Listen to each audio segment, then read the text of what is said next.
श्रीमते रामानुजाय नमः। श्री श्रियै नमः। श्री सद्गुरुदेवाय नमः।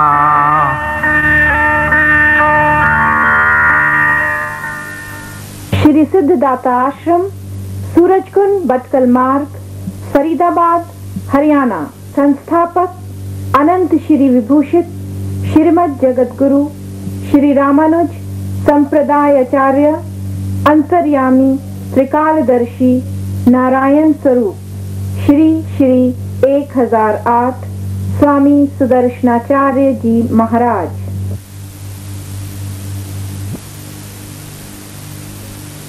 जब संत सत्संग देते हैं तो पाप में दबी हुई आत्मा भी प्रभु मिलन को व्याकुल हो जाती है। आत्मा को जागृत करना ही सत्संग है। आइए सुने स्वामी सुदर्शनाचार्य जी महाराज का आज का सत्संग। देखा तो मुझे मालूम पड़ा या एहसास हुआ या आत्मा में ये खुशी हुई कि मेरे शिष्यों पर प्रभाव सत्संग का पूर्ण रूपेण है।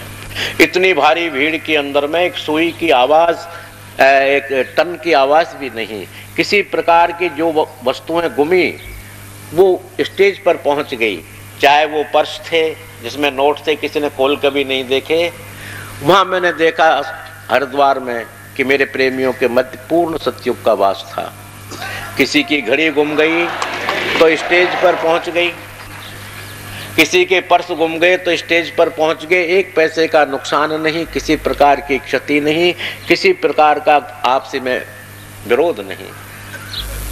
तो इससे बहुत मुझे खुशी हुई और खुशी होकर मेरे प्रेमियों, मेरे चित्त ने कितनी आशीर्वाद आप लोगों को दी होंगी उसका तो मैं वर्णन नहीं कर पाता कि चिदावृत्तियों की गिनती नहीं होती।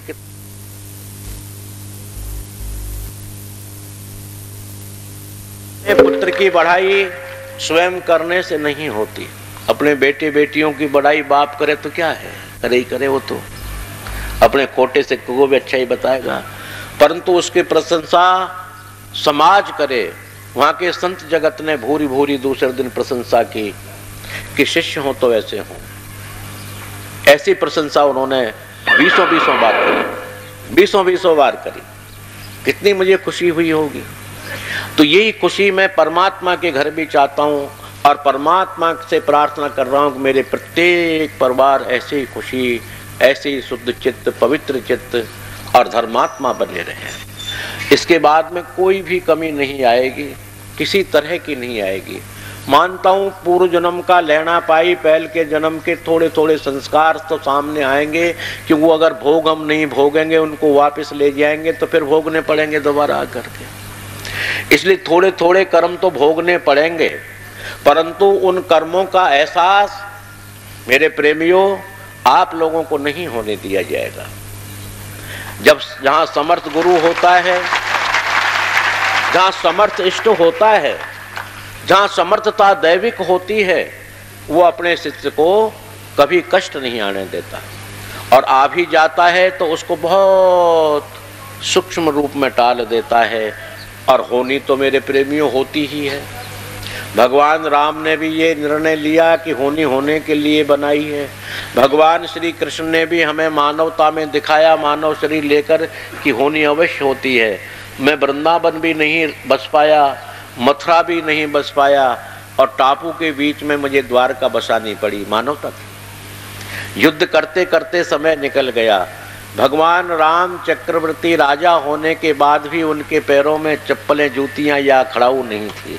वस्त्र पहनने को नहीं थे, वल्कल वस्त्र पहने, पदत्राण जमीन पर सोए और घास फूस की कुटिया बनाकर छा करके रहे। क्या उनके लिए कुछ कमी थी? पर उन्होंने ये हमको बताया कि मानव शरीर धारण करने के बाद कुछ कुछ दुख पूर्व जन्म के हमारे किए हुए सामने अवश्य आते हैं।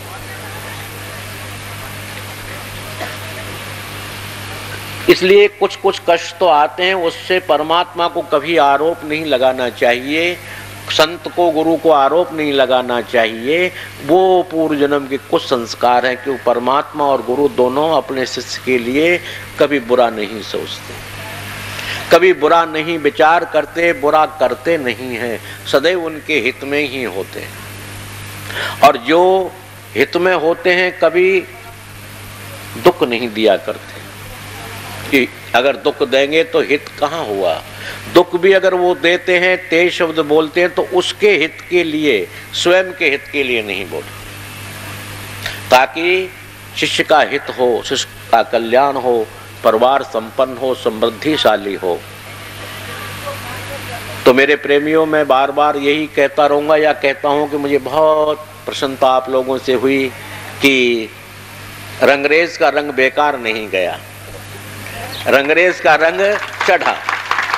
किस चढ़ने का प्रमाण हरिद्वार में मिल गया मुझे।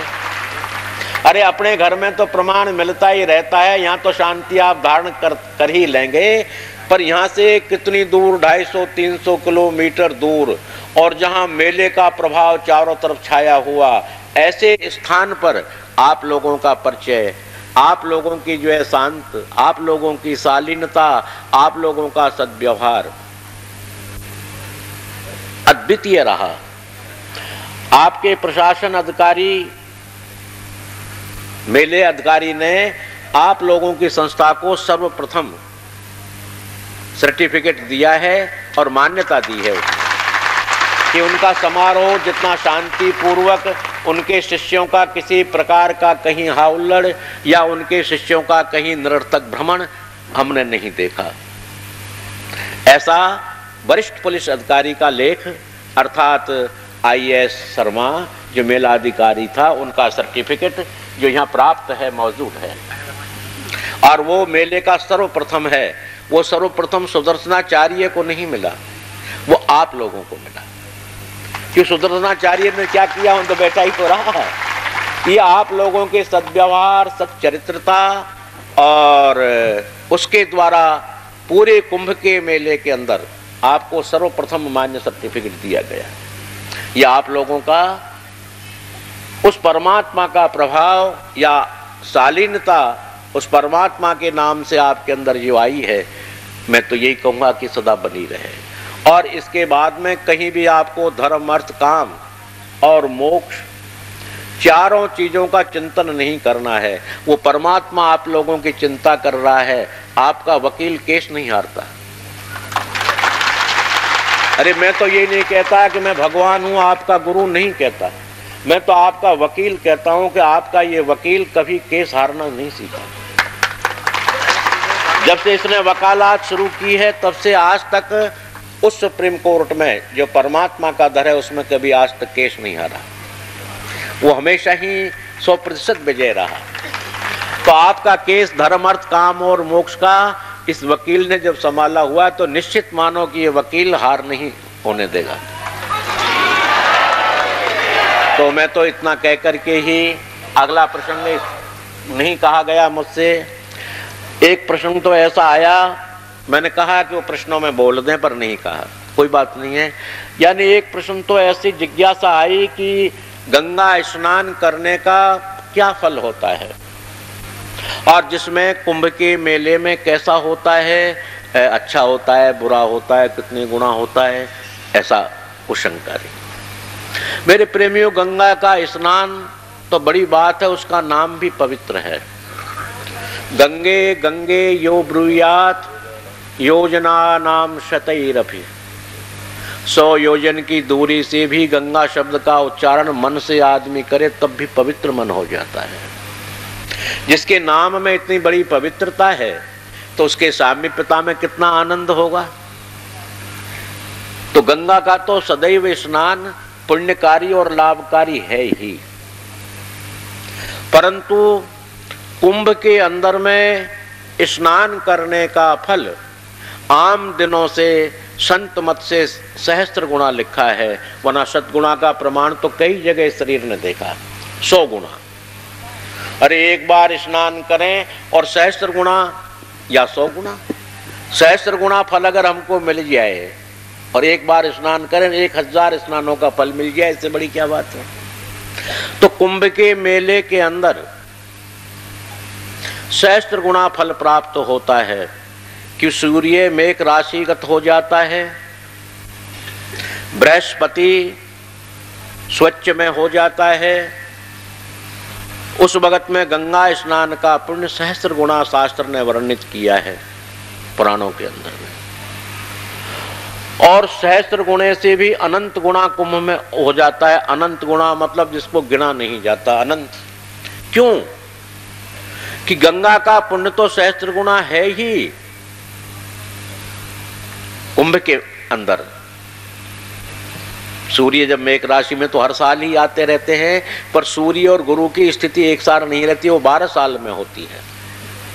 वो 12 साल की गणित इसीलिए रखी गई कि गुरु 12 साल में जाकर के अपनी राशि में 13 महीना रह करके 12 वर्षों के उपरांत होता है। उसमें विशेष पुण्य है। और अनंत गुणा फल इसलिए होता है कि वहां पर गुप्त, उजागर, प्रत्यक्ष, अप्रत्यक्ष संत समूहों का दर्शन होता है, जो कुंद्राओं में कितने कितने दिनों से, कितने कितने वर्षों से तप कर रहे हैं, जप कर रहे हैं, यज्ञ कर रहे हैं, और वो कुंभ के मेले के अंदर वो संतों की प्रतिज्ञा होती है कि अवश्य आते हैं। क्योंकि ये प्रतिज्ञा संतों ने, भगवंत ने और देवों ने पहले ही ले चुके थे जबकि समुद्र मंथन हुआ था। समुद्र मंथन के अंदर में सब चीजें निकली, अमृत का घड़ा भी निकला। वो देवताओं को बांट दिया भगवान ने मोहिनी रूप धारण करके, और दैत्यों को अंगूठा बता दिया। ऐसे थे भगवान करते। तो घड़ा को जब डालने लगे तो घड़ा कुपित होकर कहने लगा कि हे भगवान, मैं आपको श्राप दूंगा। बोले क्यों? देवता कहने लगे, परोपकारी के लिए कभी श्राप नहीं दिया जाता, तुम ऐसा क्यों करते हो? कुंभ ने कहा कि उन्होंने मुझे मिट्टी समझ करके फोड़ रहे हैं, मिट्टी में मिलकर अंतोगत्वा नष्ट हो जाती है, और मेरा शरीर अमृतमयी है, उसको मिट्टी मान के फोड़ा जा रहा है, फेंका जा रहा है, इसलिए मैं श्राप नहीं दूंगा तो क्या करूंगा। देवताओं ने, ऋषियों ने, मुनियों ने वहां वरदान दिया कि सर्वे सागरा, सर्वे तीर्था, सर्वे समुद्रा जलदा नदा। 7 समुद्र, 18,000 तीर्थ नदियां, जिसमें प्रधान 18 तीर्थ नदी गंगा, सिंधु, सरस्वती च यमुना, गोदावरी, नर्मदा, कावेरी, सरयू, महेंद्र, तनया, शर्वनवती, वैदिका, क्षिप्रा, वेदवती, गया, सुर नदी, क्षाता, गया, गंडकी, सर्वे तीर्थ समुद्र आदि सहित कुर्वन्तु नो मंगलम। हम मंगल कल्याण करने के लिए हे कलशदेव तुम्हारे अंदर में उपस्थित होंगे, रहेंगे। बोलो फिर मेरा तो जैसे अमृत का वजन निकला, तुम लोग मेरे अंदर रह करके फिर मुझे घर बना लिया तुमने, तो फिर मेरा क्या फायदा रहा मुझे? मेरा तो वजन जो का जो मुझे ढोना ही पड़ा। अब तक अमृत का वजन ढो रहा था, अब तुम देवताओं का ढोऊंगा, इससे मुझे कोई संबंध नहीं है। बड़ा मुश्किल हुआ। तो कहने लगे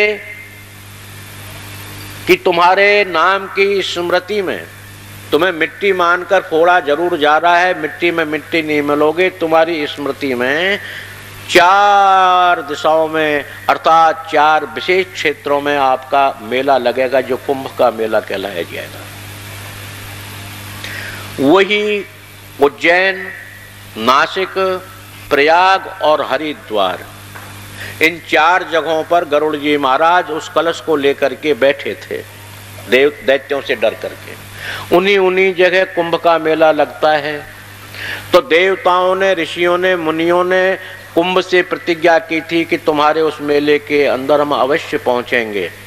और भगवान श्रीमन नारायण ने ये प्रतिज्ञा की कि अमृत बिंदु, अर्थात वो अमृत की बूंदें कुंभ के मेले के अंदर में अवश्य जल के रूप में, संत की कृपा के रूप में, दया के रूप में, आशीर्वाद के रूप में सदा बरसाता रहूंगा। अमृत।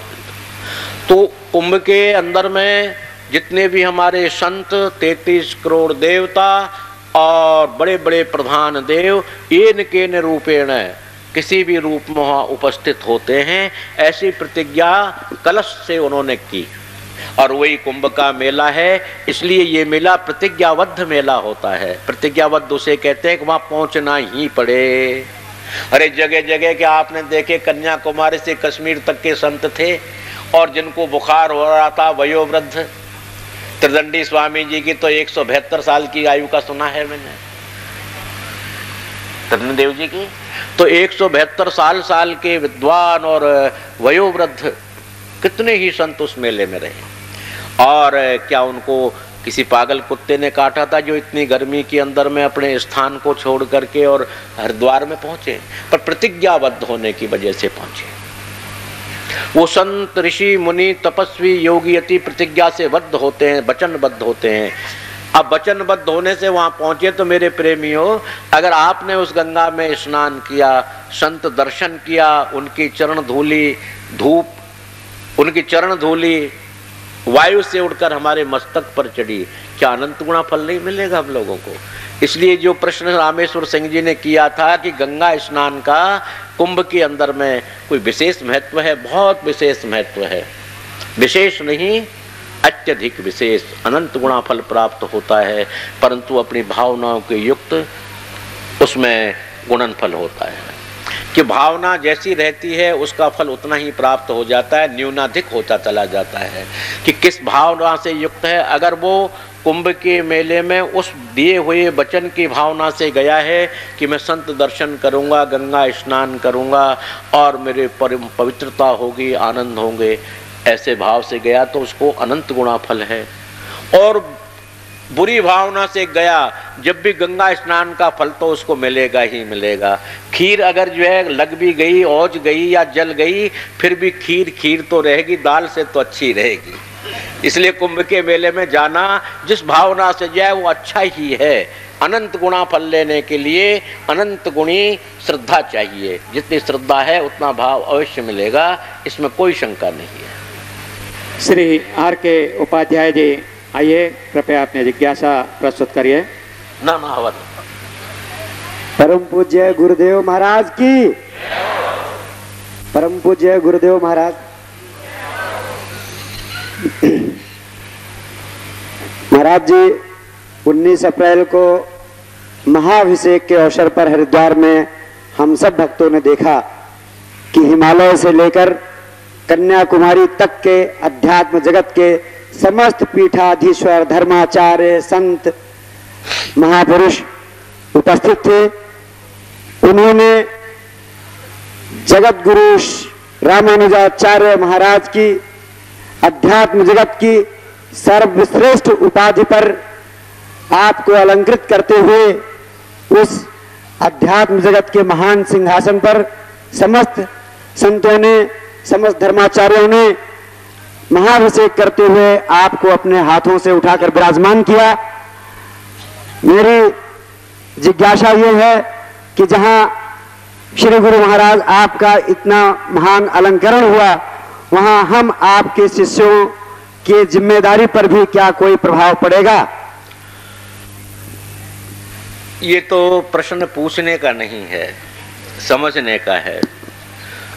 अब ये मंदिर बना हुआ है तो मंदिर में अपन जूते लेकर भी चढ़ जाते हैं, मर्जिया जैसे चढ़ जाते हैं, मर्जिया जहाँ सो जाते हैं, मर्जिया जो ऊपर कुछ भी कर लेते हैं। और जब मूर्ति स्थापना हो जाती है तो इस आश्रम की ड्यूटी या पुजारी की ड्यूटी कितनी गुणी बढ़ जाती है। इसलिए तो सोचने का विषय है। अब तक ये आपका आश्रम रहा, ये मठ को अब जो है क्या कहे, इसके लिए पीठ घोषित कर दिया है। अब पीठ घोषित इंद्रप्रस्थ पीठ, हरियाणा पीठ के नाम से कर दिया। अब पीठ बन जाने के बाद में कितनी जिम्मेदारी बढ़ जाती है शिष्य वर्गों की, तो आप लोग विचार करेंगे। जैसे मंदिर का निर्माण है तो इसका महत्व है कि मंदिर है, पर हर व्यक्ति इसको नमन नहीं करता है। जूते ले पहन करके ऊपर चढ़ जाता है, जबकि मालूम है कि मंदिर है।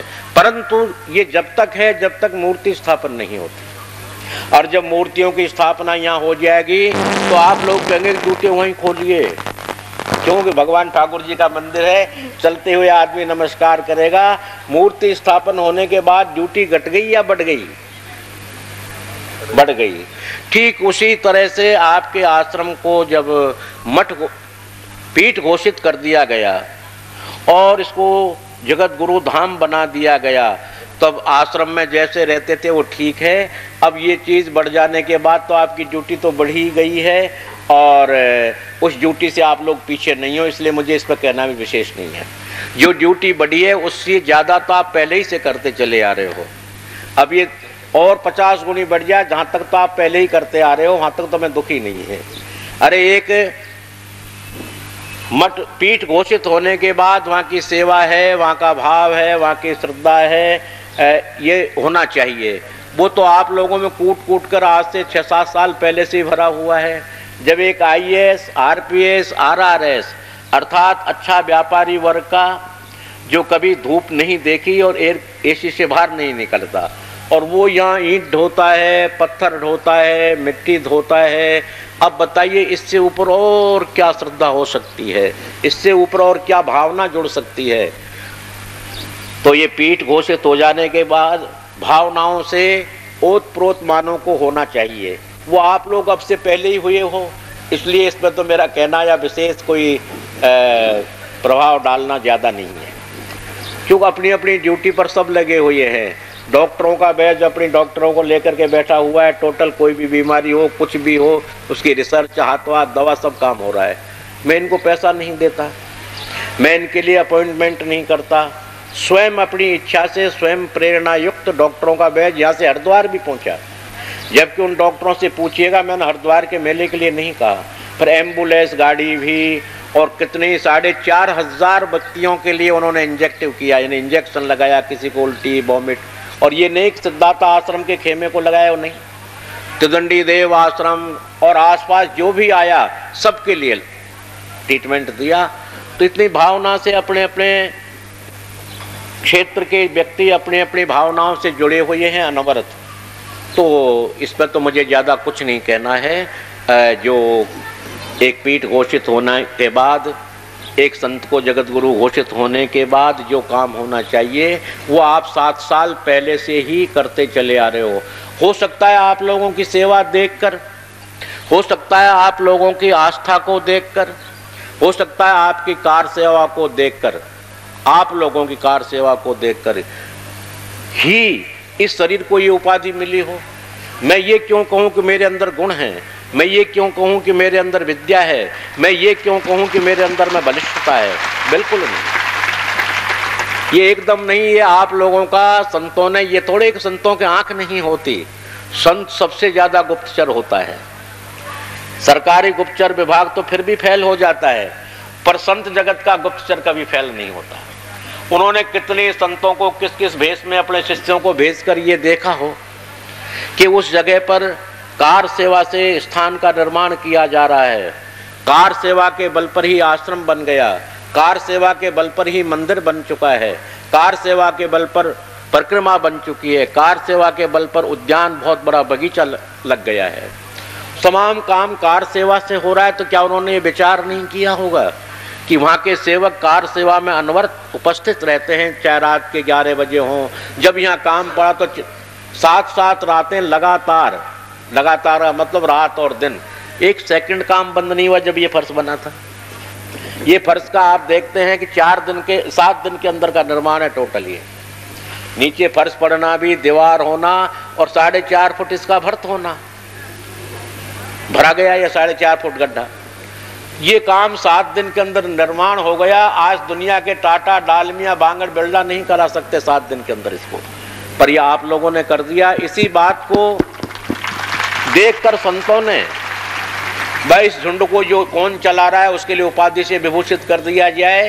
तो ये आप लोगों की कार सेवा, आप लोगों का प्यार, आप लोगों की आस्था ही जगत गुरु है।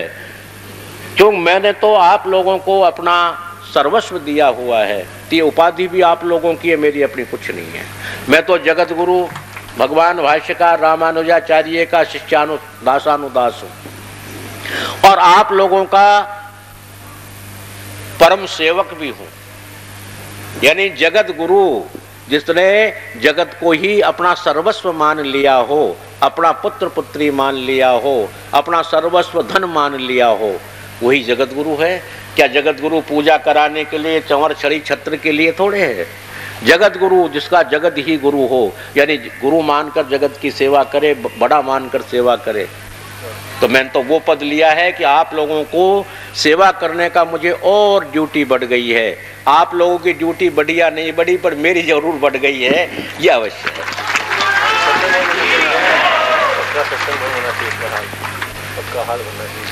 तो ये रहा आपका ड्यूटी शिष्यों की। तो वो ड्यूटी तो आप लोग पहले ही ले चुके हैं, और उपाधि मिल जाएंगी। जहाँ तक तो आपकी ड्यूटी अभी परिपक्व है, यानी उतनी तो आपकी ड्यू है, वहाँ तक तो हमें कहने की जरूरत ही नहीं पड़ेगी और नहीं है। आगे चल कर के विषय और भी है इसमें, पर बोला नहीं। श्री गुरुदेव महाराज, क्यों रामेश्वर सिंह को शंका है। हाँ, एक शंका इन्होंने ये भी की थी, जो मुझे याद आ रही है, कि गुरु महाराज शंकराचार्य के लिए पत्रकार भी शंकराचार्य को बड़ा मानते हैं और पूरा समाज शंकराचार्य शब्द को बड़ा मानता है। तो ये पद आपको रामानुजाचार्य मिला, तो रामानुजाचार्य पद अर्थात शंकराचार्य पद में कुछ न्यूनाधिकता है क्या, ऐसा शंका हुई इनको। मेरे प्रेमी रामेश्वर सिंह, आपकी शंका बहुत अच्छी शंका है। रामानुजाचार्य जी भगवान और शंकराचार्य जी के लिए भगवान भाष्यकार रामानुजाचार्य जी ने कितनी ही बार परास्त किया, शास्त्रार्थ के उनके भाष्य को चैलेंज किया। क्योंकि शंकराचार्य का मानना है एको हम द्वितीय नास्ति, एक मैं हूं और दूसरा नहीं। परंतु हमारे भाष्यकार भगवान ने ये प्रश्न किया कि जब एको हम द्वितीय नास्ति, तो शंकर ये बताओ कि जब एक ही है और तुम कहते हो दूसरा नहीं है, तो फिर ये तुम्हारे चेला चेली बैठे ये कौन है? जब तुम एक ही हो, एको हम द्वितीय नास्ति, तो फिर ये बताओ ये दूसरे और कौन है? अगर तुम ये कहो कि एको हम द्वितीय नास्ति सभी ही हैं, तो अनेक एको हम द्वितीय नास्ति नहीं हो सकते। कि एको हम फिर बहुलाश्याम हो सकते हैं, इन बहुत हो सकते हैं। इसलिए एको हम द्वितीय नास्ति तुमने किस बेस पर लिखा, किस शास्त्र के आधार पर कहा कि एको हम द्वितीय नास्ति? अगर एको हम है तो तुम्हारी माँ कहाँ से पैदा हो गई? तुम उसके लिए माँ क्यों मान रहे हो जब एको हम द्वितीय नास्ति है? तो पिता के लिए पिता क्यों कहा जा रहा है एको हम द्वितीय नास्ति है? तो बोलिए। इसलिए एको हम द्वितीय नास्ति को काटो और इसको स्वीकार करो कि मैंने गलत लिखा है। ब्रह्म सत्यम जगन मिथ्या आपने लिखा है, हम स्वीकार करते हैं कि ब्रह्म सत्य से कोई नहीं मिटा सकता, ये स्वीकार है हमको। परंतु जगन मिथ्या आपने लिखा हुआ है। क्या मुझे ये बताया जाए कि सच्चे पुरुष की कृति, यानी सच्चे पुरुष का कर्म क्या झूठा होता है? सच्चा पुरुष सच्चा ही कर्म करता है। जब ब्रह्म सत्यम है तो ये जगन मिथ्या नहीं हो सकता। जगत की उत्पत्ति उस परमात्मा के द्वारा ही हुई है, अर्थात ये जगत भी झूठा नहीं, ये भी सत्य है। या ये साबित करो कि ब्रह्म सत्यम और जगन मिथ्या, क्या सत्य पुरुष असत्य की रचना करता है कभी भी? क्या सत्य पुरुष के कार्य असत्य होते हैं? ये साबित कर दो। तो ब्रह्म सत्यम जगन मिथ्या, इसको काटो। और जगन मिथ्या नहीं, जगत भी सत्यम है। कि जगत में ही आकर तो इंद्र बनता है, यहीं से ब्रह्मा बन के जाता है, यहीं से हनुमान जी बन के जाता है, यहीं से जितना निर्माण होता है वो यहीं से होता है, मृत्युलोक से। जितने संत ऋषि मुनि तपस्वी योगी यति देव इंद्र वगैरह सब यहीं से बन के जाते हैं। ये झूठा कैसे हो सकता है? तो ऐसे जो उनके सिद्धांत थे, जो मनुष्य के लिए अपने मार्ग से दूर करने वाले सिद्धांत थे, उन सिद्धांतों को काट करके उन्होंने श्री भाष्य की रचना की और मनुष्य को उत्तम मार्ग दिया। शंकर से कहा अद्वैत तुम्हारा झूठ है। क्यों? अद्वैत का मतलब है एको हम द्वितीय नास्ति सोहम। इसलिए अद्वैत मत कभी नहीं हो सकता।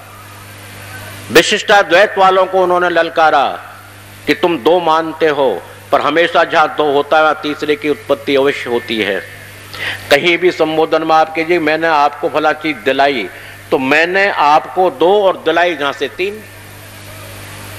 अर्थात ब्रह्म और माया है तो उससे उत्पत्ति जीव की है, अर्थात ब्रह्म और जीव है तो उत्पत्ति जीव की माया से हुई, तृतीय संबोधन अपने आप हो जाता है।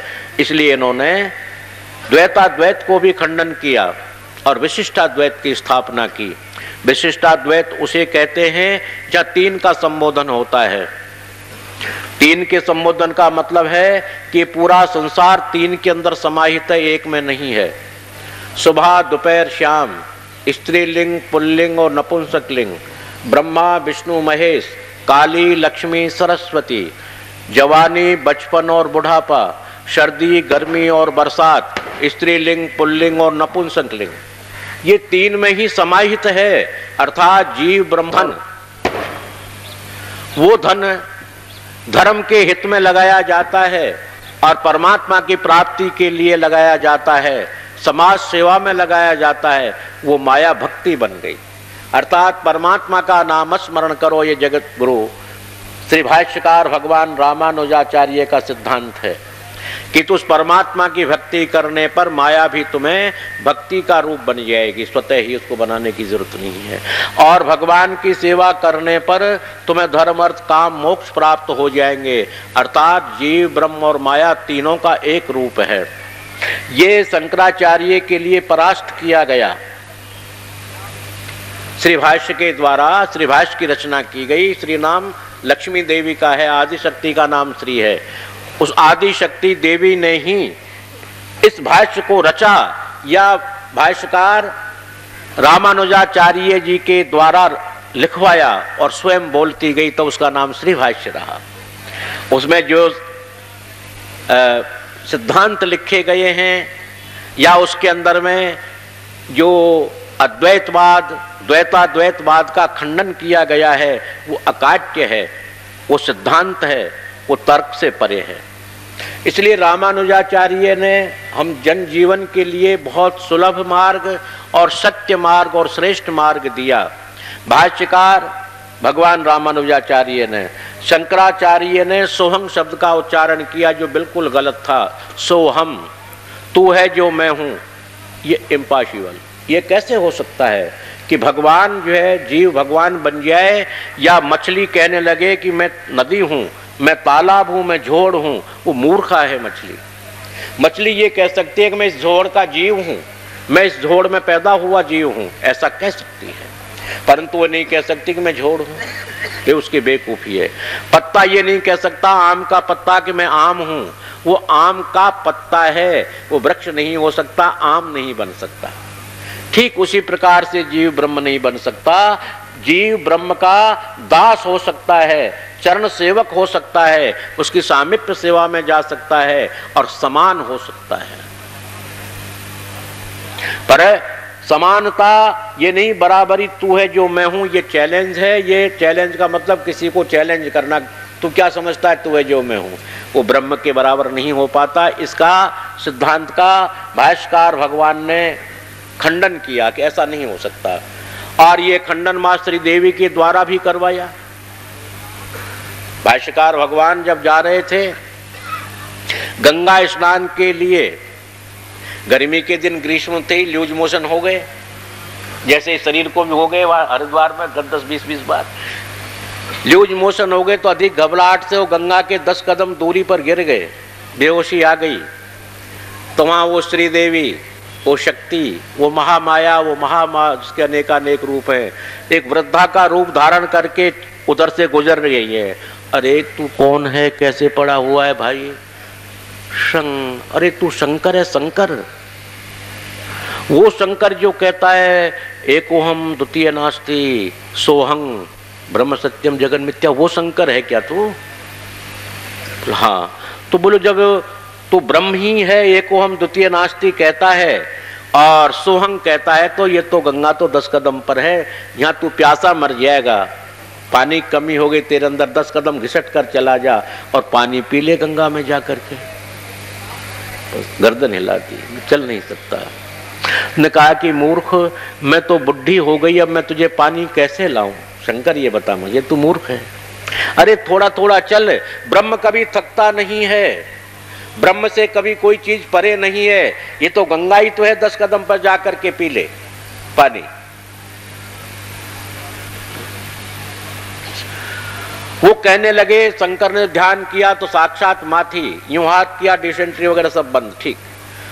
तब उन्होंने यही कहा कि पृथिव्याम पुत्रास्ते जननी बहवै संति सरलः परम तेषाम मध्ये विरलतरलोयम तव सुतः मदीयोयम त्यागय समुचित मदम नो तव शिवे कुपुत्रो जायेतः क्वचिदपि कुमाता न भवति। हे माँ, ये शंकर तो नालायक हो गया, गलत हो गया। कुपुत्रो जायेत, मैं कुपुत्र पैदा हो गया तेरे, पर माता तो कभी कुमाता नहीं होती। मत समय पातकी नास्ति पापग्नि त्वत्समा नहीं एवं ज्ञात्वा महादेवी यथा योग्य तथा कुरु। ये शंकर इतना नीच हो गया है कि मोक्ष के लिए तो आपसे किस मुंह से किस तरह से कह सकता है, नहीं बोल सकता।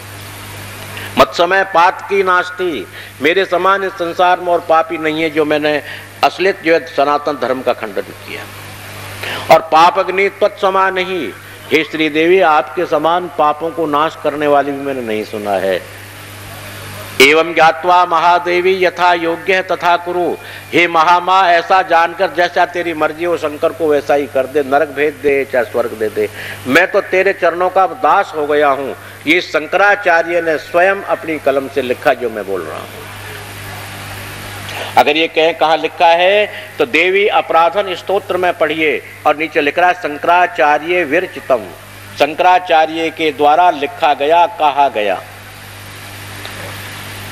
ये शंकराचार्य जी ने पुनः निर्माण किया और अंतो गत्वा मरने के पहले लिखा कि पुनरपि जननम पुनरपि मरणम पुनरपि जननी जठरे शयनम शयनम क्रीड़ा रुचि दिव्यर्थम धातुर्गणतम कर्मकमाहु भज गोविंदम भज गोविंदम गोविंदम भज मूढ़ मते। हे मेरे शिष्यों तुम मूर्ख मत हो जाना, तुम उस परमात्मा श्री हरि नारायण का श्री गोविंद का भजन करो।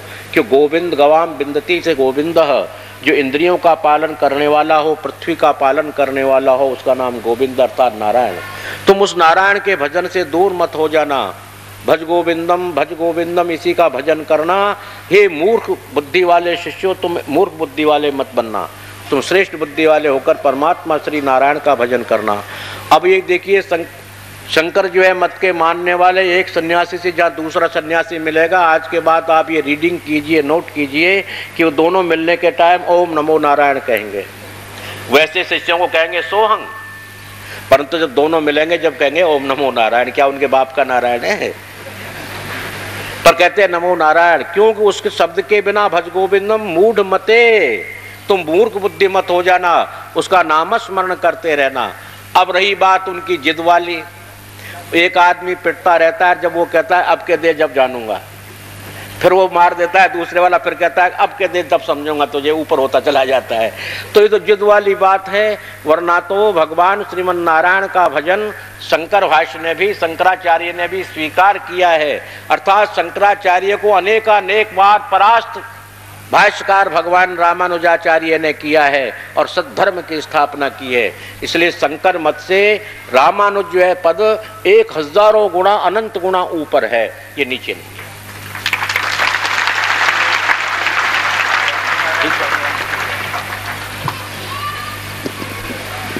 तो अब समय भी हो गया, गर्मी को देखते हुए मैं जो है सत्संग तो अपना टाइम है, अपने जीवन का है, चलता ही रहेगा। गर्मी जो है कभी ये तो महीने 2 महीने की है, तो ये गर्मी बहुत ज़्यादा हो रही है। तो स्वास्थ्य की वजह से मैं भी अपने चिंतित हूँ, क्यों गर्मी के द्वारा मुझे भी 4 दिन लूज मोशन हो गए। तो जैसा मुझसे हुआ ऐसा आप लोगों से किसी से न हो, इसलिए चिंता है। गर्मी तो आप लोग जो है सबको मंगल में आशीर्वाद प्रदान करता हूँ। या कोई शंका हो तो आप बोल दीजिए। एक 5 मिनट आपका जो है किन्हीं प्रेमियों की शंकाई हो उसके समाधान के लिए लूँगा और उसके बाद में आशीर्वाद दे करके प्रसाद भोजन आप लोगों के लिए तैयार है, प्रसाद भोजन लीजिएगा। ये व्यक्तिगत समस्याएं हैं, ऐसे यहाँ के नहीं। बोल दीजिए, कोई बात नहीं। अब क्या पता है व्यक्तिगत हैं, जवाब सबका बोलिए, किसी के प्रश्नों को काटिए मत। गुरुदेव, स्वार्थ रहित और स्वार्थ सहित सेवा में क्या अंतर है? स्वार्थ सहित सेवा करने से मनुष्य अत्यधिक दुखी होता है और उसकी आत्माएं हमेशा संतप्त होती हैं जो स्वार्थ युक्त सेवा करता है। कि स्वार्थ की जब पूर्ति नहीं होती है तो अच्छी जगहों से वो हट जाता है, उसको अश्रद्धा हो जाती है, अविश्वास हो जाता है। और जहाँ स्वार्थ नहीं होता है, जैसे स्वार्थ की सेवा कुंभकर्ण ने की, रावण ने की, अहिरावण ने की, जरासंध ने की, शिशुपाल ने की, स्वार्थ युक्त सेवा वाला कभी मोक्ष पद को प्राप्त नहीं हो सकता। और निस्वार्थ सेवा वाला सदैव दोनों लड्डू हाथ में होते हैं और वो मोक्ष पद को प्राप्त होता है, सुख और शांति को प्राप्त होता है। अर्थात स्वार्थ से युक्त सेवा करने में भगवान और गुरु से मनुष्य दूर होने लगता है और स्वार्थ ने रखकर सेवा करने में अनवर्त उसका प्यार बढ़ता चला जाता है। दोनों में अंतर यही है कि स्वार्थ युक्त सेवा नरक देती है, स्वार्थ युक्त यानी स्वार्थ से जो सेवा की जाती है नरकगामी हो जाती है, और स्वार्थ से रहित जो सेवा की जाती है वो निश्चित दिव्यलोक वैकुंठ को प्राप्त कराती है। दोनों में इतना अंतर है।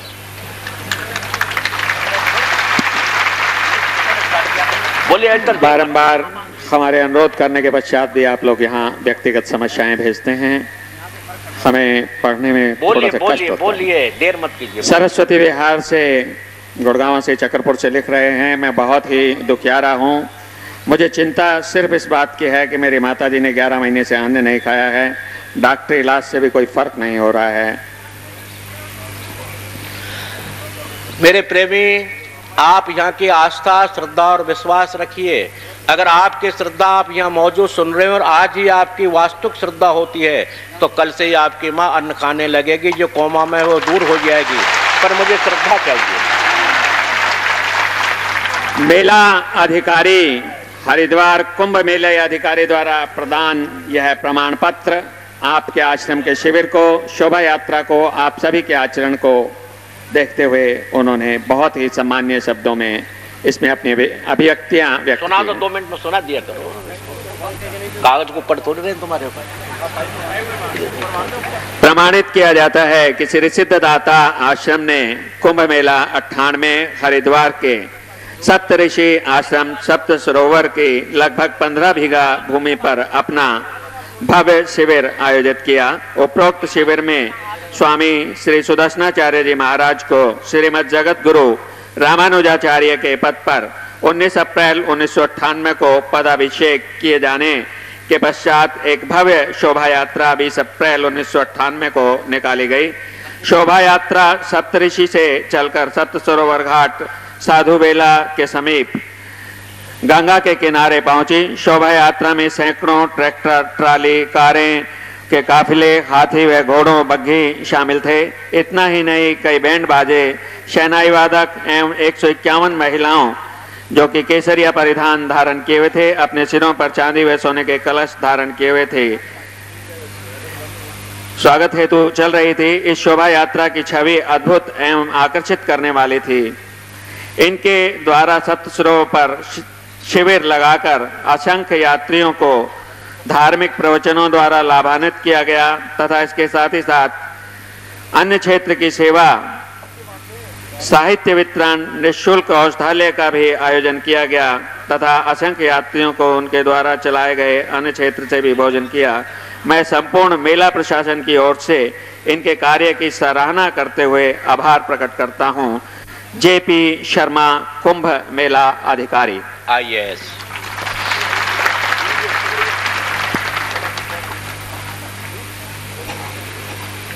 ये तुम मुझे दे दो, ये दे दो। इतना टाइम नहीं, गर्मी है, तुम जो है उसमें माइक में लगाते रहते हो।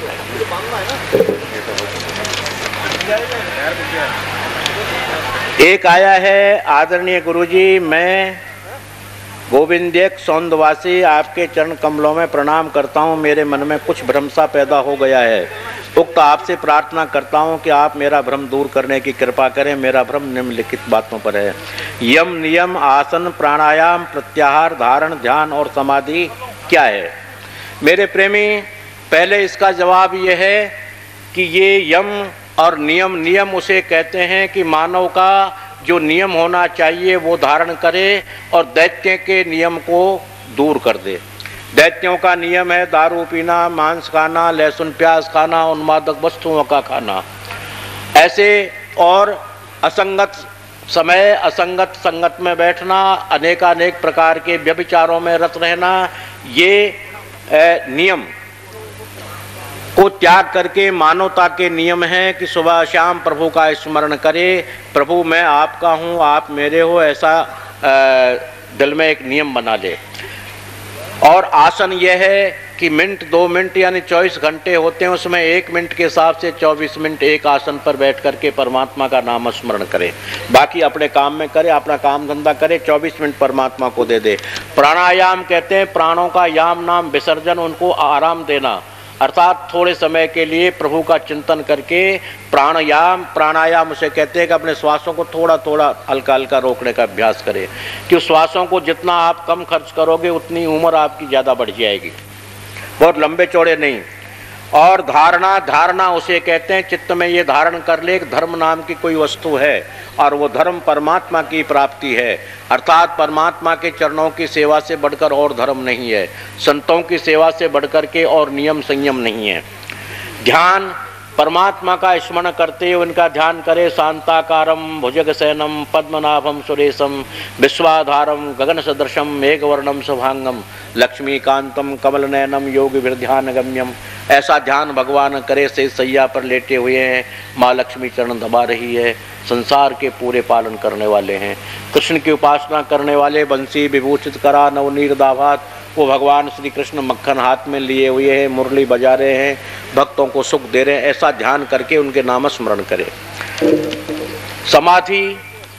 समाधि का है कि एक जगह पर बैठ करके थोड़े टाइम टिक करके बैठे। टिक कर बैठने का अर्थ है कि मन को टिका दे। शरीर तो टिका ही लेते, पर मैं बैठा ही हूँ, पर मन कहाँ कहाँ घूमता है। मन को एक जगह थोड़े समय के लिए टिका देने का नाम ही समाधि, और कोई समाधि नहीं। अगर 15-20 दिन तक नहीं बोलें और जमीन में गड़ कर रह जाएं, वो तो मेंढक भी रहता है। 8 महीने 10 महीने मेंढक जो है जमीन में रहता है, अब नज़र नहीं आता, और बरसात होने के बाद डुर डुर करके चारों तरफ नजर आता है। उस समाधि की आवश्यकता नहीं। समाधि वो है जो मन को एकाग्र करके बैठ जाए। जागृति सुसुप्ति, सुसुप्ति जागृति, तुरीय अवस्था क्या है? जागृति उसे कहते हैं कि ये मनुष्य, ये जीव अर्थात ये मन हमेशा ये जगता रहे, काल अवश्य आएगा, वो किसी को नहीं बख्शेगा, वो निश्चित है, आज नहीं कल कब आ सकता है। इसलिए मुझे परमात्मा का नाम स्मरण करना चाहिए, इसी का नाम जागृति है। और मैं बाद में भजन कर लूँगा, सत्संग के भी मेरी उम्र नहीं है, बाद में सुन लूँगा। तो बुजुर्ग लोग सत्संग सुनते हैं, बुढ़े सुनते हैं, जवानी में सत्संग की क्या जरूरत है? जवानी तो ऐशो आराम के लिए बनाई है। इसका नाम ही सोना है, अर्थात सोते मत रहिए, सुसुप्ति मत रहिए, जागृत रहिए। जागृति है, काल कब आ जाए उसकी जगते रहोगे तो सावधानी से मरोगे। संसार मरता है, पर मरना कोई कोई जानता है। मरने की विधि साधारण नहीं है। मरने की विधि सुखदेव जी महाराज ने राजा परीक्षित को 7 दिन में समझाई थी। श्रीमद् भागवत मरने का विषय है, उसमें टोटल विषय मरने के संबंधित है कि आदमी को मरने के पहले क्या करना चाहिए, किस तरह मरना चाहिए। ऐसा मरना चाहिए कि मर करके दोबारा जीवित ही न हो, अर्थात जन्म ही न ले। ये मरना सिखाया गया, अर्थात सुसुप्ति स्थिति में हमको नहीं रहना चाहिए, जागृत स्थिति में रहना चाहिए। और जागृत स्थिति मैंने आपको बताई यही है कि 2 बातों को भूल मत, ये जागृति है। 2 बातों को भूल मत, जो चाहे कल्याण, नारायण एक मौत को, दूजे श्री भगवान। मौत को याद रखो और भगवान को याद रखो, यही तुम्हारी जागृति है। और इनसे दूर हो जाना ही का नाम सुसुप्ति है, और ज़्यादा झंझट में मत पड़िए।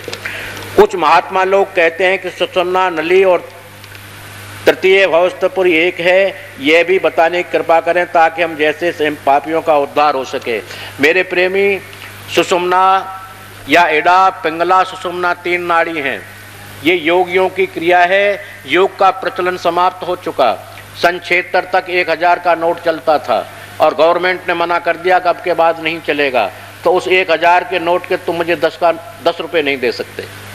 आज मैं 10 रुपये लेना चाहूँ 1000 के नोट के, तो आप नहीं देंगे, या कोई दे दे तो हाथ खड़ा कर दो, मैं दे दूंगा, 1000 का नोट दे दीजिए, मैं आपको 100 रुपये दे दूंगा। है कोई ऐसा? नहीं कर रहा कोई भी। मतलब मेरा 1000 का नोट बेकार गया, उसके 100 भी नहीं मिलते, 1 रुपया नहीं मिलता।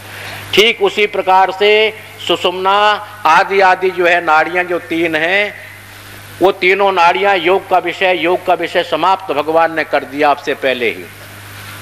भगवान कृष्ण ने अर्जुन के लिए अनन्य प्रकार के योगों की शिक्षाएं दी, पर अर्जुन ने हाँ नहीं किया। अगर वो हाँ करता तो उवाच शब्द का प्रयोग नहीं होता। उवाच शब्द का प्रयोग ये सिद्ध करता है कि उसने हाँ नहीं किया। और आखिरी में शरणागति को जाकर स्वीकार करके एक श्लोक बोला उवाच में करिष्ये वचनम तव स्मृति लब्ध्वा। अब मुझे है हाँ, त्वत्प्रसादात् मयाच्युतः, हे अच्युत भगवान आपकी कृपा से स्मृति मुझे आ गई और मेरा मोह नष्ट परंतपः, मोह नष्ट हो गया है। अब मैं आपके कहे हुए वचनों को करूंगा, यहीं आकर स्वीकार किया। अर्थात पूरी सुषुम्ना आदि आदि नाड़ियों को कुएं में डाल दो, पड़ी रहने दो हैं जहाँ पर। तुम परमात्मा की चरणार बिंदों की सेवा करो और संतों पर विश्वास रखो। इसी का नाम योग है, इसी का नाम नियम है, इसी का नाम संयम है, इसी का नाम जागृति है। उनके कहे पर चलो और परमात्मा की सेवा करो। यही आपके प्रश्न का मुख्य उत्तर है। इसके अलावा और विशेष शंका के लिए आप एकांत में नहीं, मतलब आसन पे पुनः मिलें एतवार के बाद। बाकी उसका निचोड़ मैंने दे दिया कि प्रत्याहार, नियम, संयम, जागृत, सुषुप्ति, सुषुम्ना, इन सबको एक साइड हटा दीजिए आप, इनका ध्यान मत कीजिए कुछ भी ये हैं। केवल संतों के कहे हुए आचरण पर चलिए और भगवान के चरणार बिंदों से अपने मन को जोड़ दीजिए।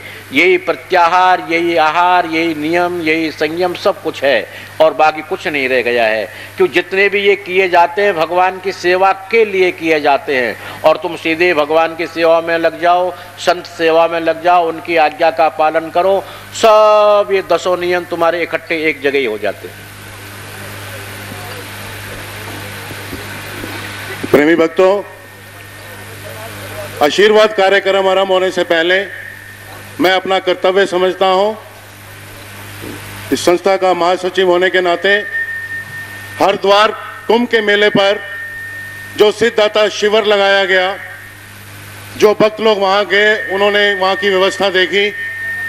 बहुत सारे भक्तों ने एक माह के कठिन परिश्रम द्वारा दिन रात की मेहनत और लगन से इस शिविर को कामयाब बनाया। जो हमारा समारोह वहाँ पर हुआ उसको सफल किया। विशेषकर मैं समस्त कार्यकारिणी के सदस्यों की ओर से, संस्था के सदस्यों की ओर से, श्री पीसी वर्मा जो हमारे संस्था के सर्वत्र हैं, उनको और उनके परिवार को, महेंद्र सखूजा और उनके परिवार को, जिन्होंने पूरा 1 महीना वहाँ पर रहकर दिन रात के परिश्रम से, अपनी लगन से, अपना परवाह किए बगैर इस शिविर को, इस समारोह को सफल बनाने में जो हमारी मदद की। मैं उन तमाम कार्यकर्ताओं को जिन्होंने दिन रात वहां रहकर अपने कठिन परिश्रम से उस समारोह को सफल बनाया, अपने तमाम साथियों की ओर से उनका धन्यवाद प्रकट करता हूं और अपना बहुत आभार प्रकट करता हूं। धन्यवाद।